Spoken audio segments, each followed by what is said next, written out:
જાહેરમાં જેનું નામ બોલતા પણ લોકો 100 વાર વિચાર કરે એના વિશે તમે લખ્યું હોય આવું કોઈ કોલમમાં કોઈ વિષય અથવા તો કોઈ ઇસ્યુ વિશે અને પછી કોઈ તમને ધમકી મળી હોય એવો કોઈ બનાવ ખરો? પહેલી વાત તો એ કે 2 વખત મેં સંદેશમાંથી મારી નોકરી ગઈ છે. એ નોકરી પણ નરેન્દ્ર દામોદરદાસ મોદીના કારણે પહેલી વખત તો ગઈ છે.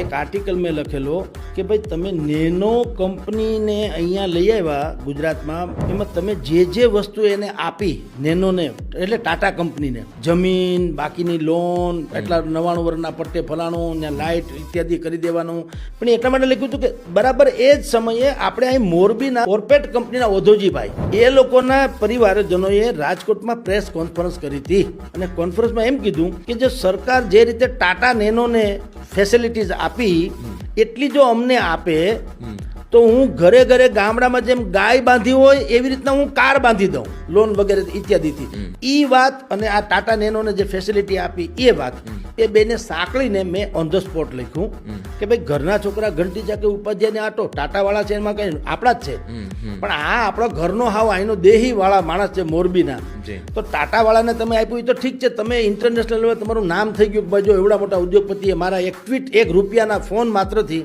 પણ આ તો આપણા પોતાના છે મોરબી વાળા ઓધોજીભાઈ પટેલ. મેં કીધું આવા સારા ઉદ્યોગપતિ જે છે એને તમે જો ટાટા નેનોની જેમ થોડીક ફેસિલિટી આપો તો એને પ્રેસ કોન્ફરન્સમાં કીધું છે એ પ્રમાણે ઘરે ઘરે ગાડીઓ બાંધી દે.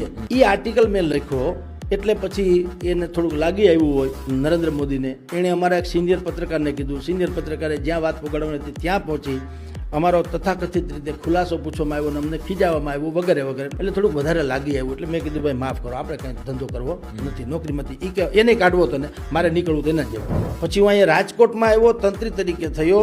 નરેન્દ્ર મોદીને તો એવી ટેવ ને 15મી ઓગસ્ટનું જે રાષ્ટ્રીય પર્વ હોય જિલ્લે જિલ્લે ઉજવવાનું એણે શરૂ કર્યું. તો ઉજવવાનું શરૂ કર્યું એટલે આખા બધું હણગારે ગયું, આખું રાજકોટ હણગારે છે આજની તારીખે એમ બધું. એટલે મેં તે દિવસે વળી એ પાછું ઓન ધ સ્પોટ એ લખ્યું સરકારી ઇમારતો તમે જળહાળ કરાવી દીધી, એ તો બધું અમારા પૈસે છે ને, કરદાતાના પૈસે છે, બધું જળાહાળા કરો તો કોક ઝૂંપડામાં એકાદો બલ્બ નાખી દો તો ભાઈડો ઘણું. તમે કઈ અવતારી પુરુષ છો? તમે વડાપ્રધાન, અરે ભાઈ મુખ્યમંત્રી છો તો છો, રજનીકાંત ના આવા પોસ્ટર નથી લાગતા કહું એવા તમારા પોસ્ટર છે. એટલે ટૂંકમાં એવી આલોચના કરી. વિજયભાઈ, નીતિનભાઈ, ધનસુખ ભંડેરી, જીતુ કોઠારી આ ઇત્યાદિ એ બધાનું ધામોચડું મારે ત્યાં આવ્યું.